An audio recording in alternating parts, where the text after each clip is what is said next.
Hello, everybody. Welcome to the Outdoor Adventure Navigation Group at Royal Institute of Navigation. We're very pleased to have Pippa Archer here to talk about orienteering and navigation. Next month we'll be with Tristan Gooley. Oh, it's not next month, actually. The next talk in September will be with Tristan Gooley. So different format again. We'll just be in conversation. But first we've got Pippa Archer, who is, in fact, we've got three of the people on the talk, all from the Lake District. So welcome to anybody who's come to listen, and you're also in the Lake District. And yeah, without further ado, actually, I'm just going to hand over to Pippa. Fantastic. Thank you very much for the invite. First of all, as you will see, I love talking about orienteering.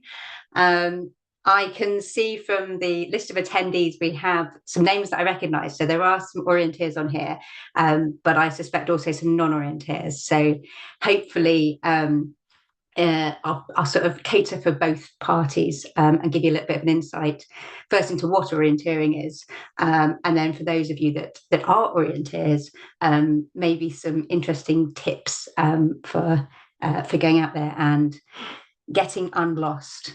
Getting lost is a crucial part of orienteering. We can come back to that. So a quick structure of the talk. I'll quickly give you a quick summary of who I am and my route into orienteering. And then I'll look at the sort of tools that we use. We basically use a map and we use a compass.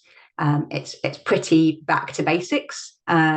And so I'll talk you through what's on the maps, how we make the maps, and then how we navigate through the terrain. And I work with elite orienteers quite a lot. So I'll talk a little bit about that at the end. But it carries through to all orienteers. You don't have to be an elite orienteer to hopefully appreciate that bit. So a little bit of summary of me. I cheated here, by the way. I typed these bullet points into PowerPoint, and these days the AI it sort of formats the slides for you. The interesting thing here is the icons it came up with. So I'll just chat about all of these. That's a picture of me back when I was racing. And so I came into orienteering quite late. I was an elite orienteer. I started when I was about 23. At the end of university, just going into my PhD. So I had lots of time. Apologies to my supervisor. I kept going away and going orienteering. And I came in and I had a background in other sports. I did cross-country running. I like moving through terrain. I was a gymnast and I'm a rock climber. So I started around 23. Very quickly got good and got into the British team.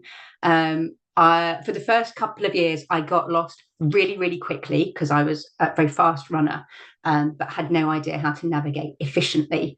So I raced for GB until I was 33. And just as we look at that, I was interested in the icon. It came up here. There's a person walking with a rucksack and a walking pole, which I think is a lot of people's view of orienteering is it's some sort of walking pastime. And it's actually, there's lots of different flavors of orienteering, but the elite end of foot orienteering is very much a running sport and quite a sort of physical all body sport. You have to be a very strong runner, not just a fast runner. I'm now 47 and I'm still getting better, and there's always ways to improve. I didn't leave school until about last year, actually. So I stayed, I did my PhD and I became an academic, and I worked in various universities for around 20 years. And then last year decided to change direction. I retrained as a mountaineering instructor, which is part of my life. And I also took on the role of performance pathway manager with British Orienteering. So I head up the British team now. And I'll just summarise who they are. So this is the top photo there is the GB team from last year's World Championships. And they were competing in sprint orienteering, and I'll talk a little bit more about what I mean by that later on in the talk. So yeah, this is the team here. You can spot me. I don't know if you can see my mouse. I am the smallest person in the world in the back row there. And it's quite funny when you actually spot where I am. But these are our wonderful athletes who were racing around the streets of Edinburgh. So the World Championships last year were in Edinburgh, and I'll talk a little bit more about that later in the presentation. We've got 3 squads in Great Britain. Our talent squad is junior athletes, and they're supported in their local regions to sort of get their skills and their technical skills up to speed. And then as they go to uni, we pick them up, and many of them make it into the development squad, and we support them through that transition phase, coming into the performance squad, where we have about 15 athletes. And you'll see at the bottom there, I mentioned that our senior athletes specialise either in forest or sprint orienteering. And you'll see what I mean about that in a moment. We're a really small sport. We are not Olympic, which means we don't have lots of funding. And actually, the way we train is quite challenging. We don't go to the local track and just go and run around the track every week. An orienteer has to go to different terrain to go and challenge yourselves and pick up new challenges every time you go out. So it takes quite a bit of effort to actually train and become very good. And a lot of people in the UK do is they just go along to races and to events, which sounds a bit intimidating to begin with, but there's events for all sorts of levels, and that's how most people go and experience orienteering. So what is orienteering? This is a picture of one of our elites racing through the forest. And you can see he's actually wearing long trousers. So as you charge through the forest, you tend to run through trees and sticks. You fall over quite a lot. So we do run sort of not in shorts and vests. We're in the forest. And what he's holding there, in his left hand, he's holding a map there. And in his right hand on his finger, he's got a timing chip. And he's in the middle of a race. So it's a solo running sport. So we start off, it's a time trial format. So people start every 2 to 3 minutes. The clock starts as you pick your map up, and that timing chip registers as you go around, and you visit a series of points around the course. The courses are typically planned to take between around 10 minutes and 100 minutes. Very different styles of types of races that we do. So those 10-minute ones, they're often sprint orienteering, very fast-paced change of directions, actually around towns and cities. And then going up to those 100 minutes, 100 plus minutes, these are our long distance races. And we're out in the forest, maybe finding not many points, but with a long way between them, maybe a couple of kilometers between each point. And the challenge is to pick the route that works best for you and navigate between these points. And when you reach the points, there's a red and white flag in the forest or in the terrain, and a little timing box where you register that you've been past that point. We have no prior knowledge of either the course that's been set that day or the terrain. So for very big competitions like British Championships, World Championships, the area where the race will take place is announced a few years in advance, and there's an embargo on going and running in that area. And so we don't have any knowledge of where the best routes are, where the fastest running is, what the terrain looks like. And yeah, we only see the course at the point you pick up the map, and you start planning, you start thinking, as well as running. So it's very much a mix of a running and thinking sport. Yeah, as I mentioned, started in the forest. It started in Scandinavia, but it's moved, and there's races around parks. Very common in your local park. There might be some sort of orienteering course there. Around cities, out on open moorland. And I've raced on all sorts of weird and wacky terrain. And that's one of the best things about orienteering, is the challenge is always different. You're never going to have a perfect race. And every time you pick up the map, you're instantly trying to solve these challenges that are set for you.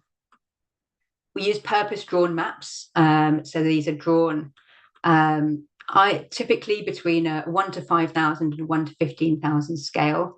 So the 5,000, that's 1 centimetre is 50 metres. 1 to 15,000, 1 centimetre on the map is 150 metres. So that's the sort of scale we're looking at. 5-metre contours, occasionally down to 2.5-metre contours, depending if it's very subtle terrain.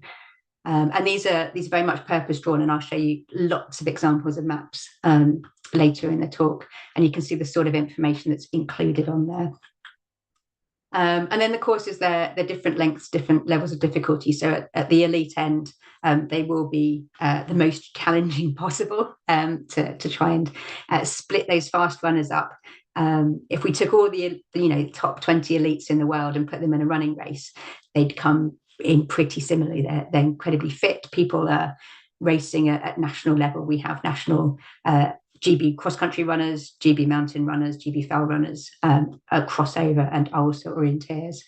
But then we split them by setting these challenges, and it's seeing who can solve those challenges on the day. But at local events, there will always be different length courses. There'll be shorter courses and easier courses if you're new to orienteering and want to just sort of ease into the technical challenges. So the decision making will be simpler on some of those courses. So onto the map. The most important thing in orienteering, I think. I've got 3 examples of maps on the left here. I can't remember where I got all of them now. The top one, I think I'd say that's in Scandinavia somewhere. It might be out in Norway, something like that. That middle one, that looks like Central Europe. I'm going to say that's limestone terrain. When you get your eye in, you can understand the sort of the geology, the style of the landscape under there. It might be limestone, it might be some other sort of granite terrain that we have in Central Europe. The bottom one, very different contour shapes. So that might be somewhere like in the hills of the Czech Republic, maybe out in Japan. I don't know where it's from, but this sort of style of spurs and gullies and sort of like rounder contours. As an elite orienteer, you start building a picture instantly when you see these. So what's on the map? Contours are the most important thing for us in brown, and as I said, every 5-meter contours usually. There's vegetation marked on the map, and I've put green/yellow. The most of the maps you can see there are white. And this is the surprising thing for many people, that we map open forest as white. So when you see a white map, it doesn't mean you're out in the open. It means you're in a forest, but it's probably quite clear to see and run through that forest. So it's a majority of a clear forest. The green bits are increasingly thick bits of vegetation. It might be closer trees, for example, Christmas trees planted, holly bushes, undergrowth, if you're running through sort of heather or brambles or something. And then the yellow is the other end of the scale. That's where we get to open terrain. So a bright yellow would be some fields, for example, on the edge of a forest, or a clearing within the forest. So that's the vegetation there. In black, we've got some rock features. So that middle map there has got lots of rock features, mapping where the cliffs are and the crags are around. And as I'm looking at it, they're around, some of those are rock pillars, but also some of those are cliffs within a hole. This looks like karst terrain in some sort of limestone landscape. And I can tell that, I don't know how closely you can see, some of the contour lines have got a little tag on them. And if that's included, the tag points downhill. And I'll come back to this subtlety of what's up and what's down. So there's a little bit of representation of the rock and whether it's a cliff going upwards or a cliff down into some sort of weird karst hole there. Man-made features will also be black. In the bottom one, there's a fence line is marked across the landscape. In the top one, I can see there's some tracks have been marked, different sizes of footpaths. Water features are blue, not many on these maps here. And this is really helpful. That tells you which way up is up and which way is down, because water will be in the valleys here. We have north lines on there. So when you pick up your map, the top one here, you can see some examples of some north lines. The scale will be written on the map. It will say 1 to 10,000, for example, 5-meter contours. And the course will be printed on top of the base map here, and you'll see what that looks like in a moment. We also include something called control descriptions. So we navigate between control points, and there's a little diagram on the map which indicates what sort of feature you're looking for. So whether it's a boulder in the terrain, whether it's maybe a junction of footpaths. So that information is included on there. Perhaps more interestingly, what is not on the map. So the legend is not included on the map. So before you go orienteering, people familiarize themselves with what all of these symbols mean. It's not on the map, but it is international. So you can travel around the world and pick up a map and go orienteering. There are no heights. There's no indication of absolute height on there. There's no spot heights, and it's up to you to work out whether a slope is going downhill or uphill from your understanding of the landscape and those little tags that you can see on some of the contours. There's no georeferencing information. So if you have a GPS watch on you, and people often carry GPS watches to record where they go and upload it afterwards and onto a georeference map on the computer. But as you pick up your map, you couldn't suddenly program your watch and work out where you are and where to go. There's no writing, interestingly. At the top one, there's a few words there. That was just from a screen grab. So there's no information about the name of the mountain that you might be running up, or the name of the street that you're running along in a sprint orienteering situation. So you really can go to another country and just pick up a map and go orienteering. A little bit about what's on the map. You can look this up. This is from Simon Errington, put this together, a UK orienteer, and he's put together all the symbols that appear on the map and what they all represent. I'm not going to go through all of them. What you can see in the middle on the right, it says overprinting symbols. So that's how the course is represented on top of that base map, and it's this sort of pink colour so that it stands out. And then right over on the right, this is what I was talking about control descriptions. So this is an example of a course. It tells you it's 6.8 kilometers long. There's 120 meters of climb if you go in a straight line. And then on the left, you can see there's 9 controls. When you get to each control, the little timing box has a 3-digit code on it, so you can check that you've found the right control. And then in the middle columns, these are these symbols that we use to tell us what we're actually looking for. And at the top, the start is indicated by that triangle. The start, of course, is always a triangle. And I can tell you that's a junction between a path and a wall. So interpreting those symbols. And then going down, I can see we're looking for things like a re-entrant or a small valley in the terrain, a boulder. What control 3 is between 2 thickets. Control 4 is in a little depression in the ground. Control 5 is a small ruined building somewhere. So once again, this information is on the map, and orienteers, they're familiar with these symbols, and you can quickly interpret what sort of information you're looking for. So how are they drawn? So orienteering maps are incredibly beautiful, I think. I think all orienteers will agree. These days, the contours come from LiDAR. And so originally it was all ground surveys. And I have done races where 2 different bits of forest were mapped, hand mapped by 2 different people. And then the race we did that day, they brought these 2 bits of map together, and we raced. There was a forest road in the middle, and I can remember we all took a bearing from one bit of forest across the next bit of forest, and we all ended up in the wrong place because these hand-drawn maps were not particularly referenced very accurately. So these days it comes from LiDAR. 1 meter contours is the information we get from LiDAR, and then that is interpreted, and what we get on the maps is those 5 meter contours. And it is an interpretation.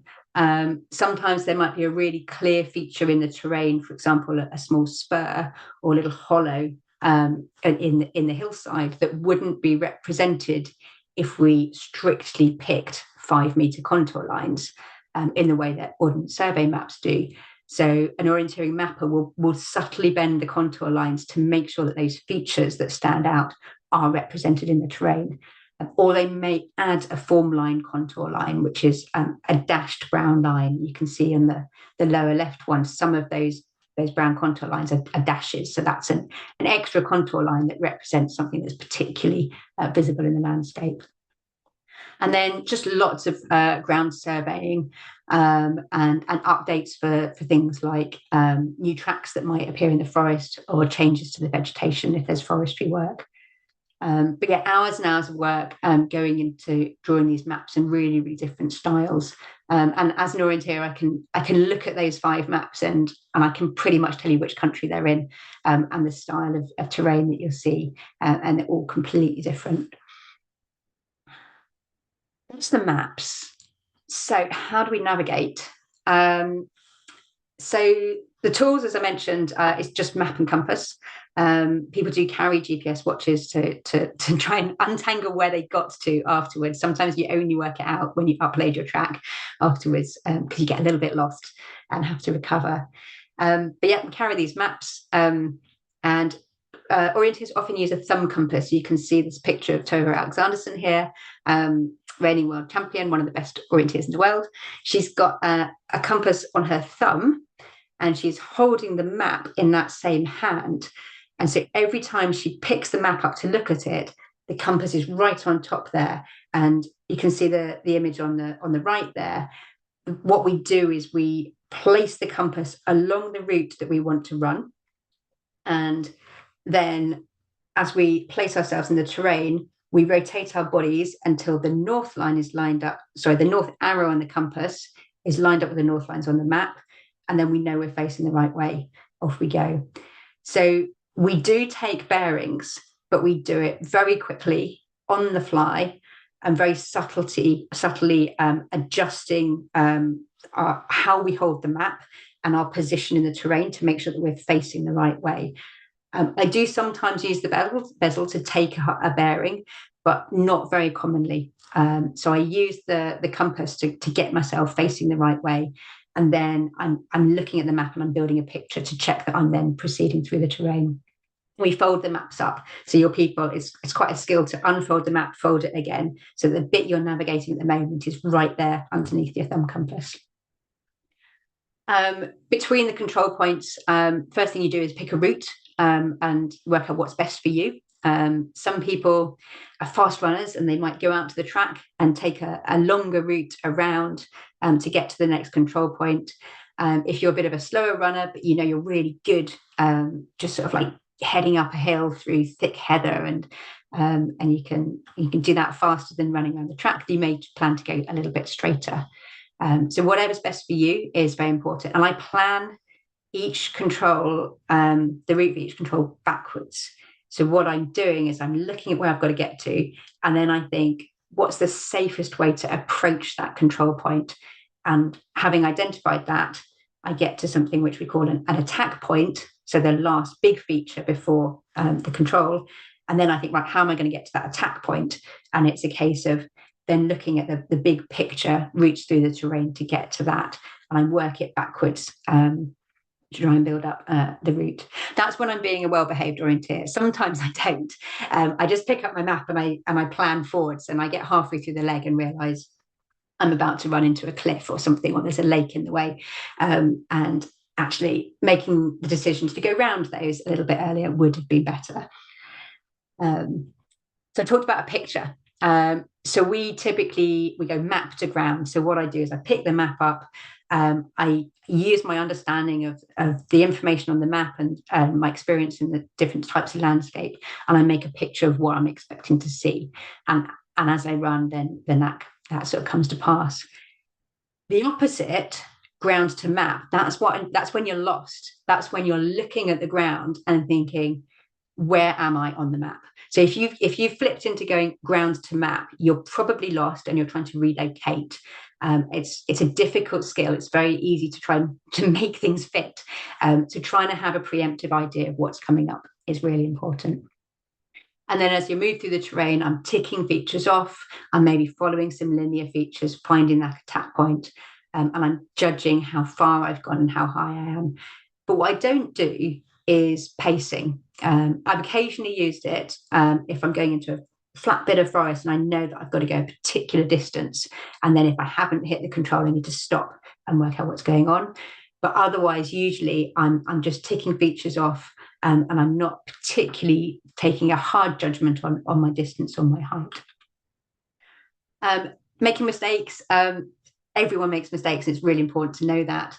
And what you have to do is you have to stop and read the map. And the last thing I put there, when to relocate, is really, really important. It's very easy to keep running and hoping that maybe you'll find the control if you just keep running. So learning to call it and say, right, I'm going to stop, look at the map, piece together where I have been in the past. And if you can't do that, it's a safety bearing out. You might think, well, there should be a path to my left somewhere within 100 meters. I'll get out there, I'll work out where I am in the path, and then I'll come back into the forest to find the feature.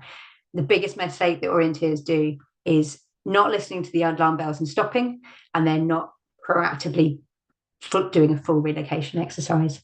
And that will be more efficient than running around in circles, unless you're incredibly lucky. So I've just got a couple of map snippets here, and just tell you what I'm seeing on these. This is an area in the Lake District, and what I can see there is the contour lines.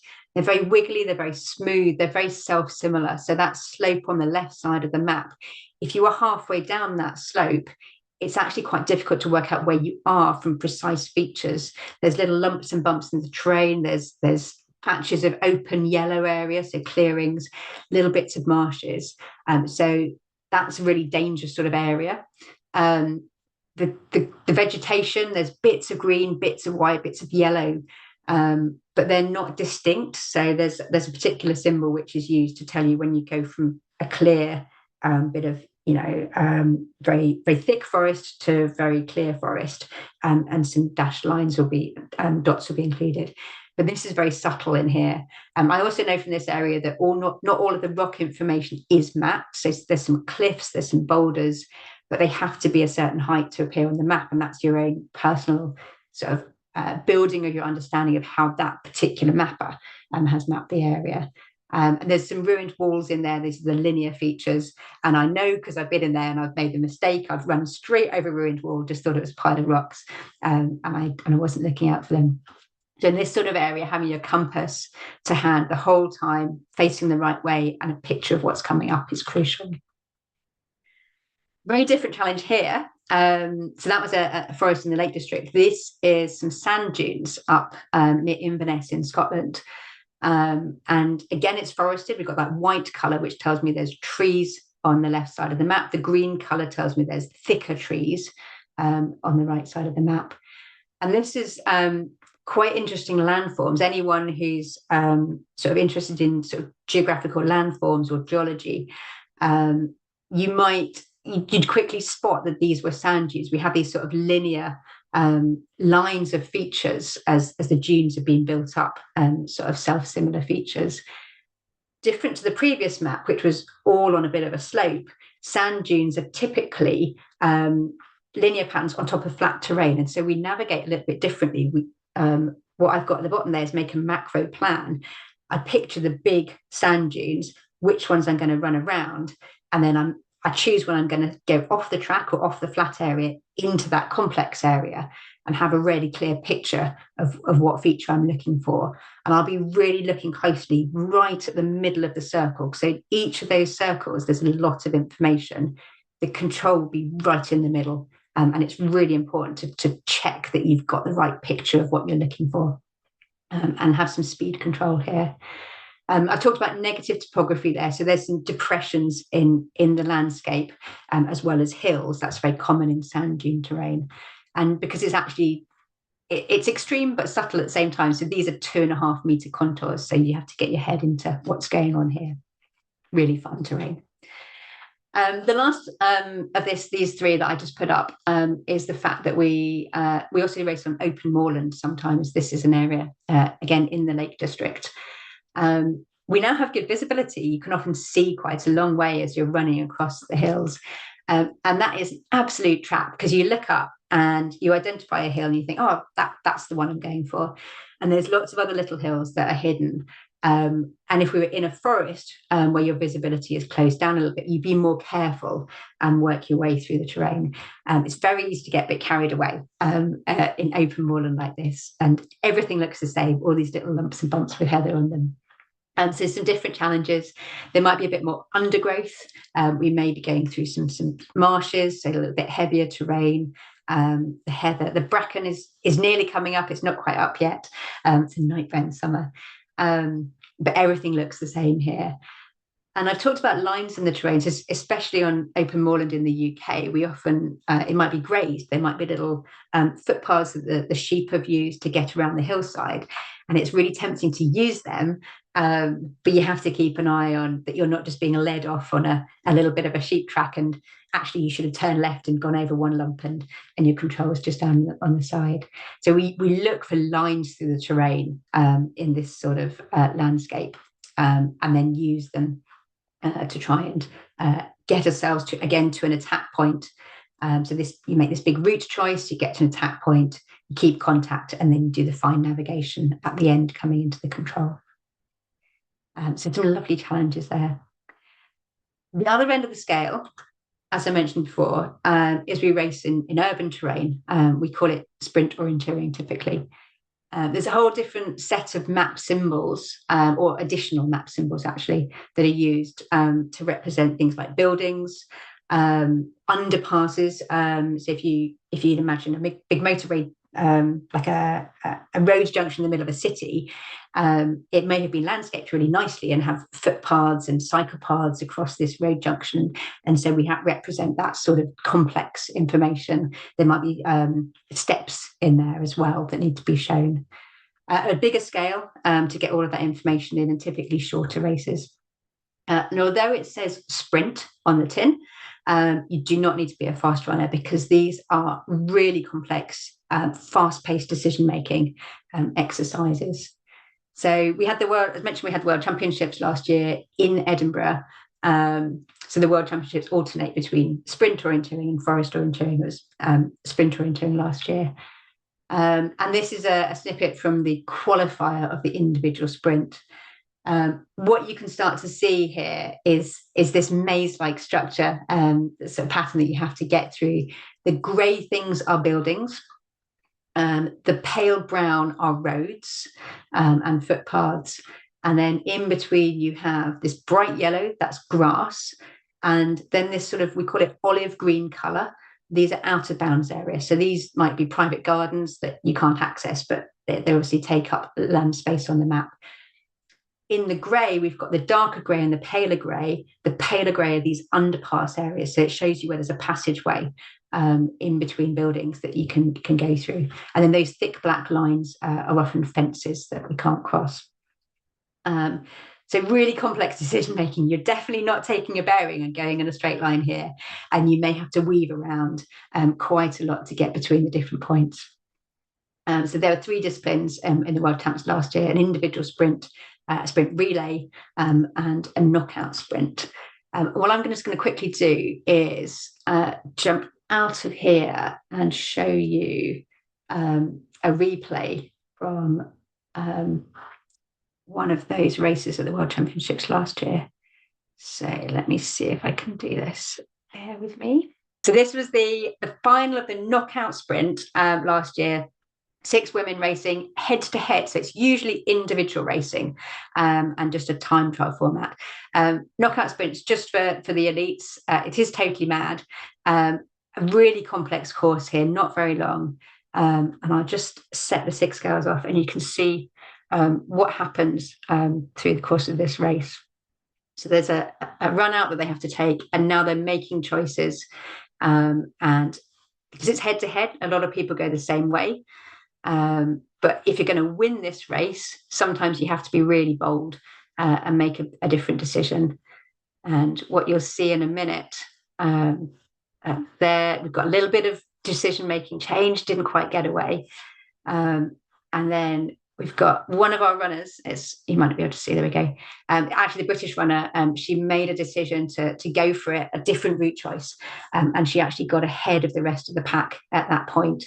But they caught her again, because you can see people. And the course got really complex. Again, some different route choices being taken at the end, which split them up in the end, and coming into the finish head to head, all sort of 20 seconds apart at the end of that race. So that's really unusual style of orienteering. And get back to the right screen. Let's see if we can do this. Hopefully I've got back to the right screen. Yeah, that's good. Fantastic, thank you. So yeah, sprint orienteering. It is useful to run fast, but as you can see, the decision making is really, really crucial there.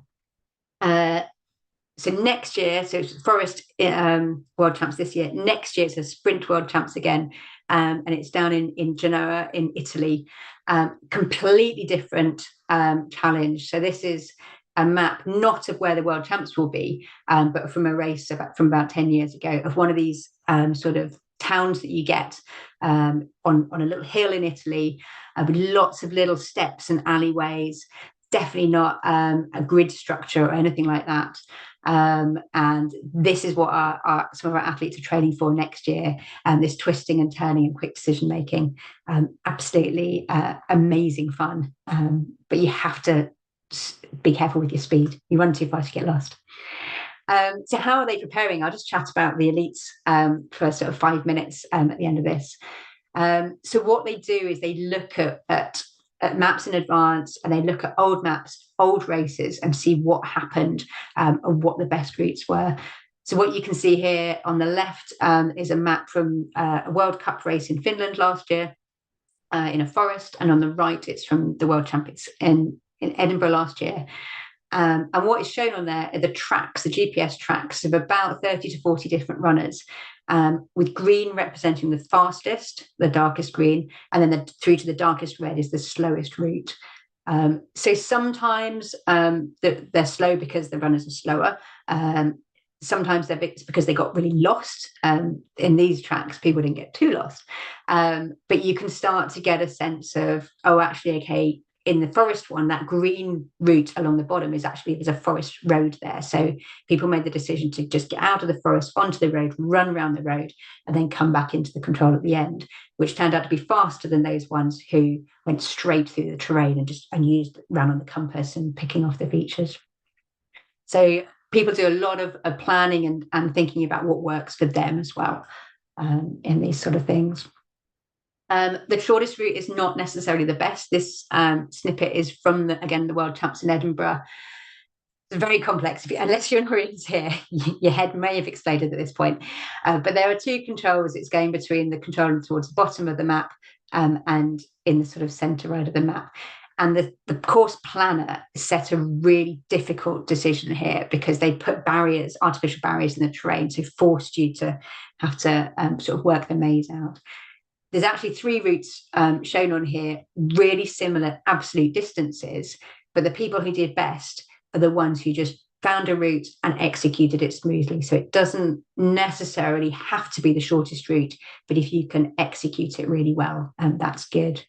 And at the elite level, orienteers are running along these routes, and they're already going to be planning the routes to the next leg, and hopefully staying upright.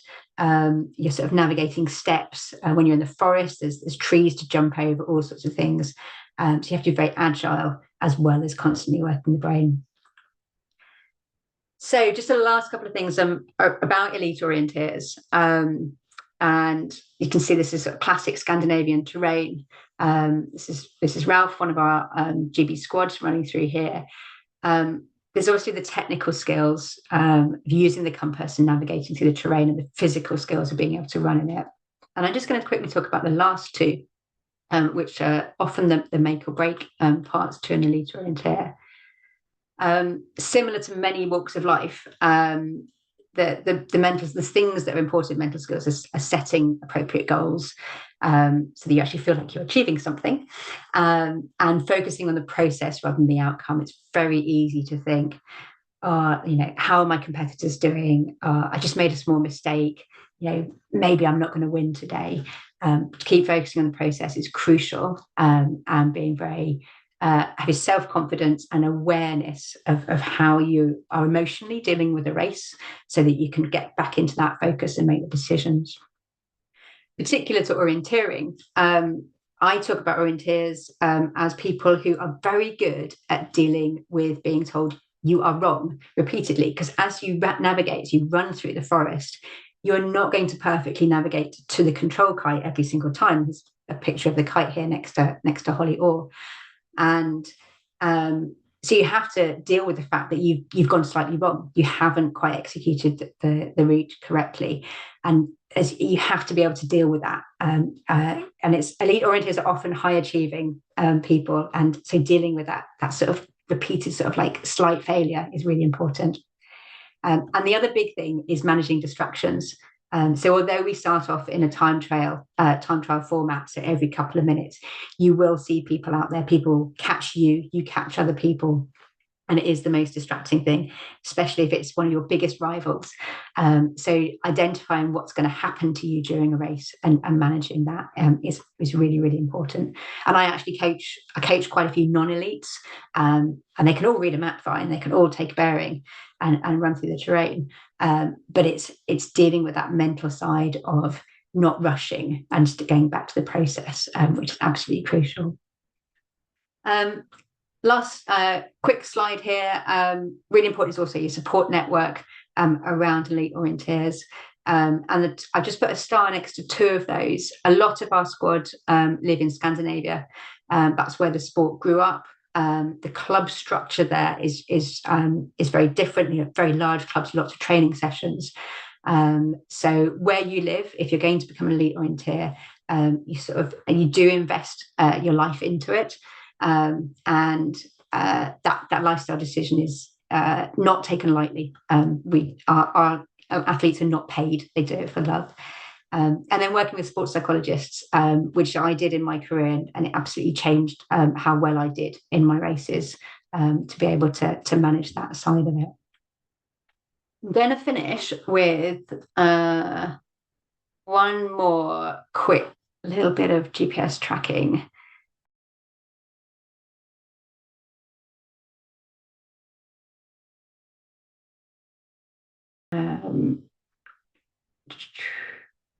This is another race that we had, the race in the Lake District. And what I will show here is just the tracking of two of the competitors. So this was just a local race. These two competitors, they're wearing GPS watches, so they uploaded their tracks afterwards. And you can see them navigating between all of these points. And what these doing, so these are two members of the British squad, is they're constantly making decisions about where to go, what's best for them, what's going to be fastest, dealing with any mistakes that they might make as well. So at the moment, this yellow one is ahead, and I will jump them on a little bit. You can, he's got there now. So the green one got ahead, picked a better route on one of the controls. And actually what you'll see towards the end here, something really interesting happens, coming between this next control that they're coming to now. So the green runner makes a decision to go up a hill. It's moving a little bit slowly, but then they get on a ridge and they can move really quickly along this ridge and come into the control. The yellow runner looks like they're pretty close to them, but they've decided to come up the hill at the end, and it takes them a really long time because it's really, really tough terrain to get up the hill. So really in the two routes that were taken in that control, and that sort of decided the race there. And the green runner indeed got away. And you can see this is It took them about 65 minutes. They ran about 10 kilometers. Goodness knows how much climb. This is moorland and forest. These incredibly fit athletes to be able to navigate and race around this terrain and these sort of races. So I will stop sharing there and leave you with a picture of beautiful forest. And thank you very much. And he has said there's an electronic timer used to prove that you've visited all the checkpoints.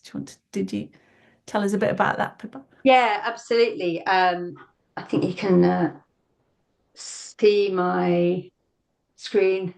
Yeah, so there's one of them here. So in the photo on the right here, this is one of two types of timing device. Holly's got something on her wrist, which is a timing device. More commonly, we use something which is just got a little bit of elastic and it's strapped to your finger. And as you get to these control points, you touch a small box and it registers that you've been there. And at the end, as soon as you finish, you download that timing chip, and that's the worst moment, because if you've missed one or you've gone to the wrong point and you've put all that effort in, the printout then just says no, you failed. And if you get one wrong, that's it, you're disqualified. So you have to get all of the points and all in the right order. But the timing chips are really small and very light to carry and very efficient for telling us how we've done and getting quick results to find out. How soon before the event do you get the map? You'll know where the race is going to be, and some of the stuff that I showed you is online resources from past races, so you can go and have a look at the area and past courses that were plotted. Your map with your course, there's a countdown timer. It beeps 5 times, 5, 4, 3, 2, 1. You pick up the map. That's the first time you see your course, and the clock starts then. Wow. So that's it. And I highly recommend at that point just walking for 5 seconds and looking at the map. It's very easy in the heat of the moment to think, right, I'll just start running, I'll rush off. But starting to plan is. How do you know which direction to head? So usually in the start lane, as you're sort of proceeding towards 5, 4, 3, 2, 1. So you have a 5-minute countdown as well. I'll have looked at my compass. I know which way I'm facing. So as I pick the map up, if I know I'm facing south, I'll pick it up and I'll turn it upside down. And so then I should have it in, facing the right way for the course that I've got in front of me. Can't explain why Megan is carrying 2 timing devices in the photo. Why would you have 2 timing devices? Yeah, absolutely. So that was the World Championships. Or it may not be. It was a World Cup race of some sort. And it was in a sprint race. I know which photo they're talking about. She had 2 timing devices because of backup. So in those elite races, so the timing chips have a battery in them, and they will run out at some point. And if that battery ran out in the World Champs, that's just not. We don't want that to be the reason why you didn't register all the control points. So the elites at those high profile races will carry backup timing chips as well. How would you choose which one to give in download? So these days we actually have touch-free punching. So you get your hand. Matt may know more. Sort of within 30 centimeters of the little electronic box, and it will pick it up. So you can basically just touch the box and keep running. So you don't have to place the timing device into register. I mean, you must have seen that because you've been doing it for that long, sort of 20 years. You've seen a progression in technology and navigation technology. How's it changed most in your mind?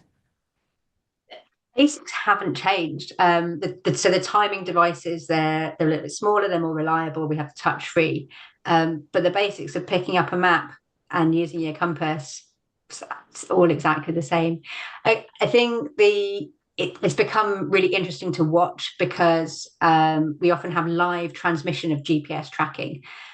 So when we have World Cup races overseas, if I'm not there, I can just log on the day of the race and I can see where all the athletes are going. I can see who's caught each other. I can see who's made a mistake and recovered it.